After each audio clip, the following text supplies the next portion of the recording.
Hi friends, my name is Chaitanya Patki and welcome back to my YouTube channel. In this video, we are going to look at a very interesting topic, and this topic has been dominating the cricketing scene in India for the past week. And you are absolutely right. I am guessing about Shreyas Iyer and the sort of controversy that it has generated, that he isn't ready to play or put in the hard yards in the Ranji Trophy by turning up for Mumbai. And what was his reason behind his Xing in the Test squad? Was he faking the injuries as was prescribed by the NCA physio, the chief physio? We are going to take a look at all the points. And Shreyas Iyer actually, along with Ishan Kishan, has lost his central contract due to the diktat that there has been a strong perception that both he and Ishan Kishan have been ignoring BCCI's diktat and play domestic cricket and turn up for your respective states. That it's Jharkhand as well as Mumbai. Both of them failed to do so, and most importantly, they actually. BCCI gave them an ultimatum and they didn't heed to it, and BCCI had to put the foot down. I will make a video about it later as well, about the central contracts, but let's look at what and why Shreyas Iyer is currently in the position today that he finds himself in. It all began at the onset of the first test match at Hyderabad, which India unfortunately lost by 29 runs. The first test of the 5-match test series. As we know that 4 test matches have concluded, and India has triumphantly came back in the series and won the series 3-1 with one match left to go in Dharmshala. Anyways, coming back to the topic, Shreyas Iyer was never comfortable against the short ball, as we know, but he performed brilliantly well in the recently concluded 50-over World Cup. He performed excellently well. He was one of the 3 Indian batters to score more than 500 runs in this tournament, and he had a wonderful innings against Sri Lanka. He batted wonderfully against New Zealand in the semi-final as well. Good performances right throughout the tournament, and it seemed that eventually Shreyas Iyer will find his footing in the red ball cricket as well, now that his confidence would have grown due to his brilliant outing in the ICC 50-over World Cup, which concluded in October-November 2023, that is just last year. But unfortunately, injury pegged him back and he missed the white ball, some matches of the white ball tour in the South Africa series due to an injury, and afterwards he did take a part in the couple of test matches, but here where his real troubles began. Despite the fact that South Africa fielding a very raw pace attack, Nandre Berger or Lungi Ngidi and Kagiso Rabada were the experienced ones. Marco Jansen, he actually couldn't tackle the red ball and didn't have satisfactory performances, although it can be argued that the sort of pitches that South Africa produced, it is very difficult for any sort of batsman, whether your technique is good, whether your technique is bad, to actually play a long innings on those sort of pitches.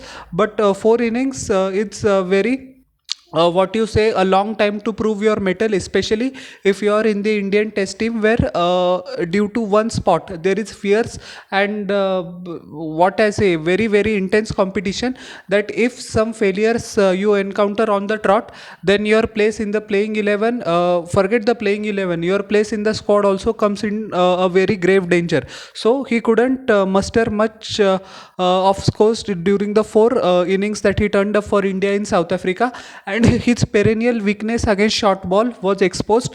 He played brilliantly well the short ball in the 50-over format, but when the requirement was different, when the sort of pitches were different, you know the difference between the Indian and South African pitches, zameen asman ka farak hota hai, and that's where his short bowling issue once again came to the fore pretty prominently. But team management actually stuck with him.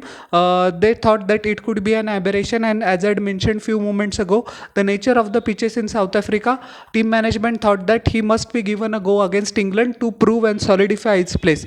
We don't have to forget that almost, I think, 15 or 16 months ago, he along with Ravichandran Ashwin rescued India from a precarious situation. Bangladesh needed, I think, only 4 wickets on the final day, and 4 or 5 wickets on the final day, and 96 or 95 runs were required for Team India for a victory, and the track was turning like hell. It was turning like a what you say, it was turning more like the Indian pitches. But Shreyas Iyer showed his composure, showed his maturity, showed his grit and determination along with Ravichandran Ashwin, and actually he was not out right towards the end and took India home. That changed the perception of Shreyas Iyer from a white ball batsman, predominantly white ball batsman, to the batsman who can exceedingly play well in the red ball format as well. We don't have to forget that after the 2019 World Cup, the career of Shreyas Iyer actually came into prominence, and Team India actually began to looking for alternatives. That we looked past Kedar Jadhav, Dinesh Karthik in the middle order. MS Dhoni retired after the 2019 World Cup semi-final defeat. So place opened up and he performed exceedingly well in the West Indies tour that followed. So Shreyas Iyer's captaincy also became a big hit for Delhi Capitals, and for KKR also he has done brilliant captaincy. Despite the fact that KKR didn't qualify for the knockout tournaments, everyone was impressed by his tactical acumen. So and one thing we have to take into consideration, I'm coming to the point of not playing the red ball cricket. In these 3-4 years, whenever he was fit, Shreyas Iyer used to regularly and religiously play first class cricket for Mumbai, that is the Ranji Trophy. He used to turn up for them in the Vijay Hazare Trophy game as well. So he was playing domestic cricket, but as IPL took prominence in his career and he made himself a regular member of the at least the white ball team, that's when it appeared that it not appeared that that's the wrong word, it seemed to have minimized his focus from playing in the Ranji Trophy. As we know that international cricketers travel for almost 9 to 10 months. The rest of the window is occupied by the IPL. Good thing was that Shreyas Iyer is in form, so directly he's considerate for the national team selection. But after the now we come straight forward from 2019 to its brilliant performances for across two franchises, that is Delhi Capitals. Actually he left Delhi Capitals due to the fact that Delhi Capitals didn't give him due respect. When Shreyas Iyer missed the IPL due to a shoulder injury, Rishabh Pant was made captain, but Shreyas Iyer wasn't communicated of that decision, that Delhi Capitals has decided to make Rishabh Pant permanent captain and Shreyas Iyer will be his deputy. So that didn't sit well with Shreyas Iyer for obvious reasons, and that was the biggest reasons that he went to Kolkata Knight Rider a couple of seasons ago. But he performed with the bat anyways in the middle order as well. So we come back right to the first test match which took place in Hyderabad, and his struggle began once again. The spell, if you remember, that Jimmy Anderson bowled to him. Jimmy Anderson, as we know, that he's almost touching 42 years old. His pace doesn't hit more than 135 kilometers per hour, but he's a very canny and street smart bowler, uncanny and street smart bowler. He actually bowled perfect bounces to Shreyas Iyer, who actually didn't knew at all whether to duck or whether to attack. He actually on the couple of deliveries, there was a short ball. He just made way, completely exposed his stump and tried to hoik that ball over deep extra cover for boundary or a six. So that was very painful to watch. It was evident that he is a batsman, that he is not in control with his technique. We don't have to forget that he scored 28 or 30 odd runs. He played magnificent cover drives, good down the ground shots as well. But his whatever say that the weakness in his armor, which was evident in the South Africa tour, amplified on Indian pitches to make the matters worse. It is quite understandable to some extent that a batsman isn't able to cope with South African pitches or the South African hostile fast bowling, especially the batsman coming from the Indian subcontinent. But it was very painful to see when the bowler like James Anderson bowls around 130-135 kilometers per hour, and Shreyas Iyer is actually ducking and playing the bouncer. So that is not good side, but still the team management persisted with him for 2 test matches. Unfortunately he got the start in every one of them, but played some stupid strokes and got out, so he was dropped. But the common notion in Indian cricket is that a player is never dropped due to him being out of form. He is always rested or injured, in double inverted commas.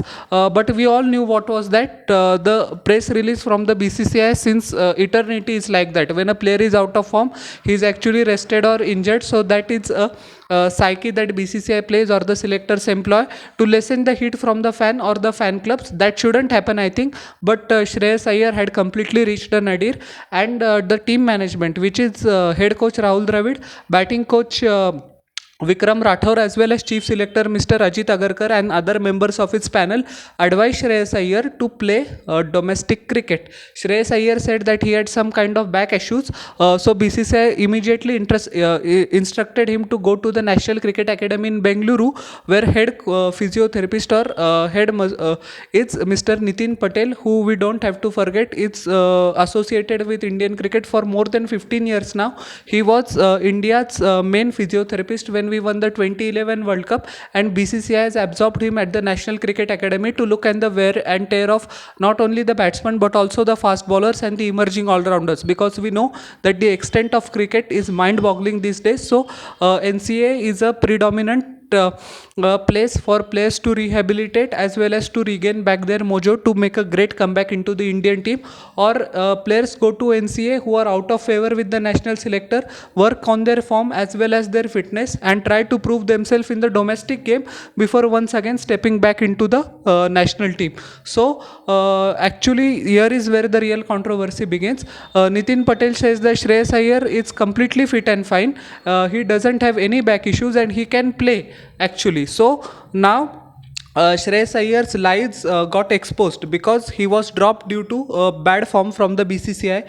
BCCI clearly instructed him to play the quarter final for Mumbai, but he didn't do that. And after Nitin Patel's what you can say report came that Shreyas Iyer is not injured, all hell broke loose.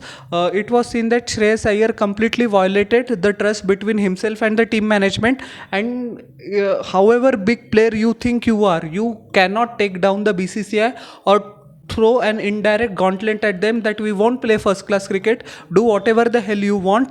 And Shreyas Iyer and both Ishan Kishan faced the same consequences.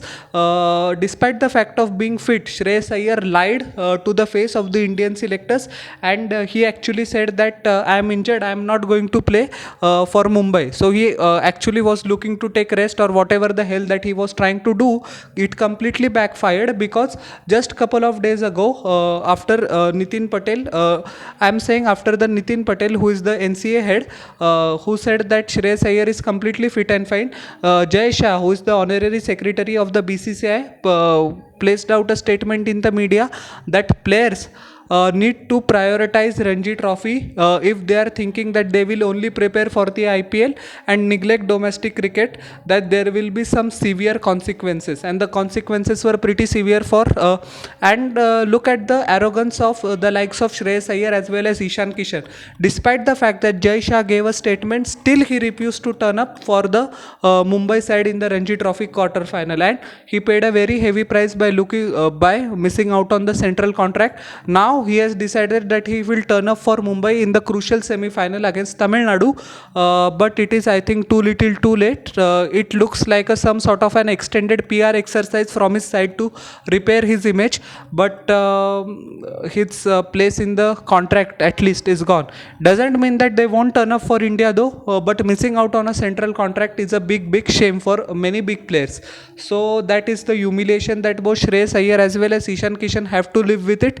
And if you what you say F around, if you F out with the BCCI, then you find out. So yeah, he's paying the price and he's responsible for the consequences. So how did you like my analysis of this news? Please tell in the comment section below, and don't forget to like, share and subscribe to my channel and press the bell icon for further notifications.